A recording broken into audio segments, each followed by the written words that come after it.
कि अगर आप अपने घर में जाकर के किसी से बात करोगे कि भाई स्टॉक मार्केट में पैसा लगाना है तो क्या मिलता है सामने से? पैसा डूब जाएगा, बर्बाद हो जाओगे, लुट जाओगे, ये हो जाएगा, वो हो जाएगा। जो उन्होंने कहानियां सुनी है आपको भी 10-15 कहानियां सुना देंगे और आपको डरा देंगे।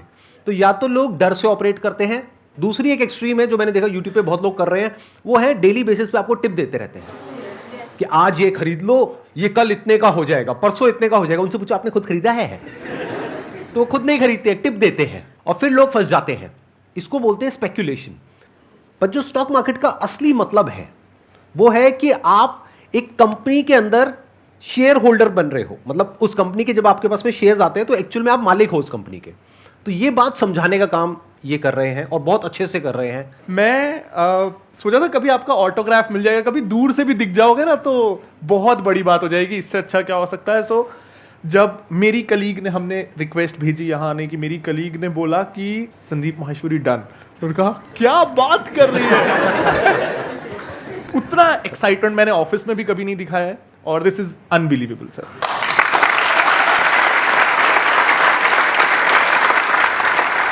आपने और जो वीडियोस आई है इस सीरीज की वो भी देखी होंगी आपने? जी सर, अभी लेटेस्ट जी, जैसे जी, एमबीए चाय वाला हाँ की जी। आई और अमन धतरवाल और हिमांशी देखी थी सर, लेकिन उसमें ये नहीं पता चलता है सर कि एकदम स्टेज पे ले आते हैं। राइट।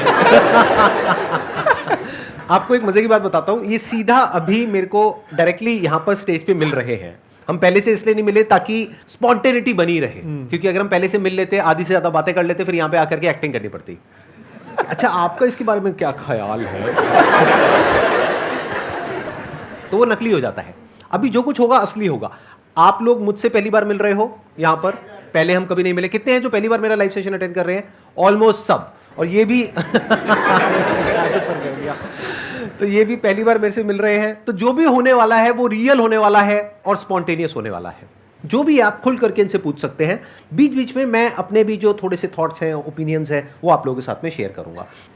मेरे को आप कह सकते हैं कि मैं एक्सपर्ट तो नहीं हूं इस फील्ड में, लेकिन मैं एक इन्वेस्टर हूं। मैं खुद एक्टिव इन्वेस्टर हूं, तो मैं अपने जो थॉट्स हैं वो आप लोगों के साथ में बीच बीच में शेयर करता रहूंगा। सर, स्टार्टिंग पॉइंट क्या हो इन्वेस्टिंग का? जैसे मैं 5 साल से अर्न कर रही हूँ, कभी भी मैं कहीं इन्वेस्ट करती हूँ, I ask for opinion of people, या फिर कुछ वेबसाइट्स हैं जाके रैंक्स देख रहे होते हो किस में क्या करना है, पर वो सेटिस्फेक्शन नहीं होती बिकॉज लाइक मैं डेली ट्रैक नहीं करना चाहती और वहीं एक बार डाल के and I look after years. So starting point क्या हो मेरे जैसे इंसान के लिए, मतलब इन्वेस्टिंग का? सो मैम, स्टार्ट जब करते हैं तो मैंने जो देखा है लोगों में कि अगर कोई डॉक्टर है बाय प्रोफेशन तो वो ना फार्मा छोड़ के सब में इन्वेस्ट करेगा। कोई अगर आईटी इंजीनियर है तो वो आईटी कंपनी छोड़ के सब में इन्वेस्ट करेगा। इसके पीछे का रीजन क्या है कि हमको ना उस इंडस्ट्री का वर्स्ट पता होता है। हमको पता होता है बाहर से बड़ी अच्छी कंपनी लग रही है, अंदर से मेरे को पता है उसमें क्या होता है। जहां भी हम काम करते हैं हमको ये पता होता है। और ना उस चक्कर में एक बायसनेस आ जाता है, फेमिलियरिटी बायस, कि मैं इसको जानता हूं, मेरे को इसमें क्या गंदा है क्या अच्छा है पता है, तो मैं वहां इन्वेस्ट कर लेता हूं जहां का मेरे को कुछ नहीं पता है, वहां सब अच्छा अच्छा लग रहा है। लेकिन हम ये भूल जाते हैं जब हम जॉब पे नहीं आए थे तो हमको ये कंपनी में भी सब परफेक्ट लगता था, अंदर से पता चला कि गड़बड़ है। तो हम कई बार दूसरी इंडस्ट्रीज के प्रति जो हमारा नेग्लिजेंस है उससे मान लेते हैं कि वो इंडस्ट्रियों में, हमारी इंडस्ट्री से वो इंडस्ट्री अच्छी है। तो whenever you are starting, anyone who starting, stick to 2 industries। एक जो आपका प्रोफेशन है, दूसरा जो आप एज अ कंज्यूमर यूज करते हो। इन्वेस्टिंग को कई बार बहुत कॉम्प्लेक्स किया जाता है because that's how intermediaries earn, that's how everyone around you will earn. कि it's complex, so you need software, you need guides, you need courses, you need advisors, and the entire industry runs on it. But ultimately, it's being a partner in what you consume. तो if your aim is कि मेरे को मेरी savings को FD से ज़्यादा return दिलाना है, then म्यूचुअल फंड्स बेटर है। एक सेफ सा मल्टी कैप, फ्लेक्सी कैप, या अगर बहुत सेफ जाना है तो एक इंडेक्स फंड ले सकते हैं। तो फ्लेक्सी कैप या इंडेक्स फंड, मैं आपकी जगह होता और अगर मेरे को सीखने में इंटरेस्ट नहीं है, क्योंकि ये है ना, वो जो घंटे आपने स्टॉक्स पिक करने में लगाए उससे आप अपनी फील्ड में कोई अगर स्किल एनहांसमेंट कोर्स कर लेते तो शायद आपका रिटर्न और ज़्यादा हो जाता। बिल्कुल सही एडवाइस दी है, जबकि इस एडवाइस में इनका बेनिफिट नहीं है, शायद इनका नुकसान ही है। क्योंकि अगर आप स्टॉक मार्केट में एंटर करेंगे तो सीखने के लिए इनकी वीडियोस देखेंगे, इनसे समझेंगे, करेंगे, तो उसमें इनका बेनिफिट है। लेकिन फिर भी इन्होंने आपको बिल्कुल जेन्युइन सलाह दी है। अगर मैं आपकी जगह होऊंगा तो मैं क्या करूंगा, अगर आप 10,000 रुपये महीने का सेव कर रहे हैं तो मैं इंडेक्स फंड में इन्वेस्ट करूंगा। अब ये इंडेक्स फंड में क्या बेनिफिट होता है कि अगर नॉर्मल म्यूचुअल फंड में 2-3% कटता है तो इसमें ऑलमोस्ट 0% कटता है और ये ऑटोमेटिक है। इसमें कोई अपना दिमाग नहीं लगा रहा है, कोई कुछ कर नहीं रहा है, सब कुछ अपने आप हो रहा है। प्लस आप करके भूल सकते हैं। एक ना सर जनरल प्रिंसिपल मैं फॉलो करता हूं कि स्टॉक्स में भी जो सबसे बोरिंग लग रहा है वो बेस्ट है, इन्वेस्टमेंट इंस्ट्रूमेंट्स में भी जो सबसे बोरिंग लग रहा है, इंडेक्स फंड से बोरिंग कुछ भी नहीं है, आपको जीरो थ्रिल मिलने वाला है, वो एफडी जैसा है, रोज देखा सेंसेक्स इतना है उतना आपका इंडेक्स होगा, और 100% आपने अपनी गारंटी ले ली कि आप मार्केट को आउट परफॉर्म नहीं करोगे। ये इतना बोरिंग है। हम स्टॉक मार्केट में आते ही मार्केट को लोगों को आउट परफॉर्म करने हैं। यहां आपने कॉन्ट्रैक्ट साइन कर लिया कि जो मार्केट का एवरेज रिटर्न है वो मेरा रिटर्न है, तो इट्स वेरी बोरिंग। लेकिन हमेशा ये ध्यान रखिएगा फाइनेंशियल इंस्ट्रूमेंट्स में most boring is the best. Insurance, कितना भी आपको बोला जाए कि मनी बैक, प्रीमियम बैक, ये बैक, सिंपल टर्म प्लान जिसमें हर साल आपको 10,000 रुपए देने हैं, आपको 1 करोड़ का insurance, it's the best insurance. तो फाइनेंस का ये थंब रूल है, जो भी प्रोडक्ट आपको बेचा जा रहा है वो मत लीजिए, और जो सबसे बोरिंग लग रहा है वो ले लीजिए। Excellent point, let's give a big hand for him.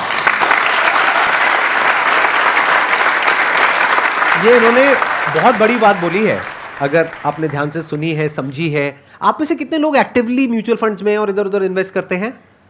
बहुत कम। बाकी जो नहीं करते हैं वो एक बार हाथ ऊपर करिए। तो आप अपना पैसा कहां रखते हैं? सेविंग्स अकाउंट में?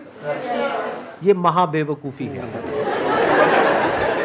ऐसा है भाइयों और बहनों, अपना पैसा कभी भी सेविंग्स अकाउंट में नहीं रखते हैं। उसका लॉजिक क्या है वो ये बताएंगे कि वहां पे जो 2-3% मिलता है उसकी वजह से क्या हो रहा है, कि आप अपना पैसा बढ़ा रहे हो या घटा रहे हो। 6-8 महीने का पैसा जो अगर आपका भगवान ना करे जॉब जाए या कुछ भी हो, तो 6-8 महीने के आपके खर्चों का पैसा, अगर आपके घर चलाने का खर्च 30,000 है तो 1.5 लाख रुपए 2 लाख रुपए आपके पास होना चाहिए लिक्विडिटी में। हालांकि वो भी आप लिक्विड फंड में रख सकते हो, ऐसी एफडी में रख सकते हो जो फ्लेक्सिबल हो।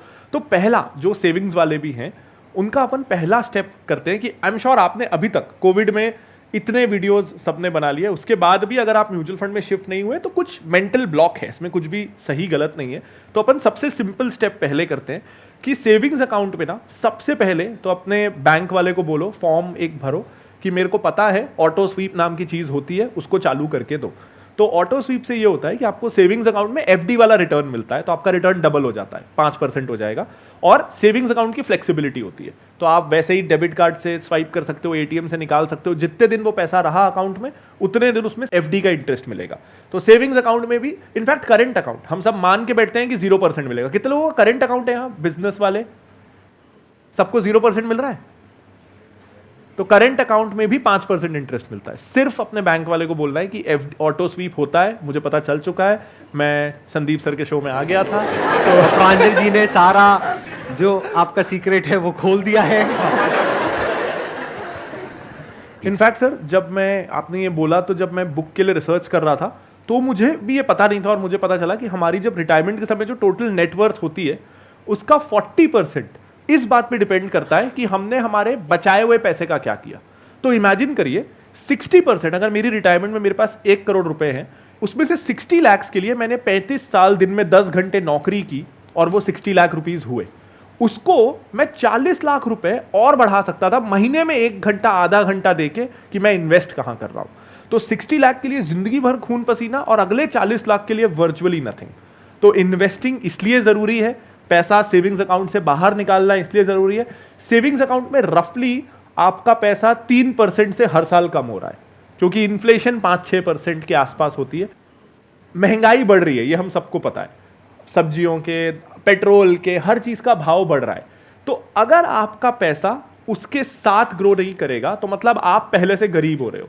आज जो चीज 100 में मिल रही है, आप चाहो ना चाहो अगले साल वो 105 में मिलेगी।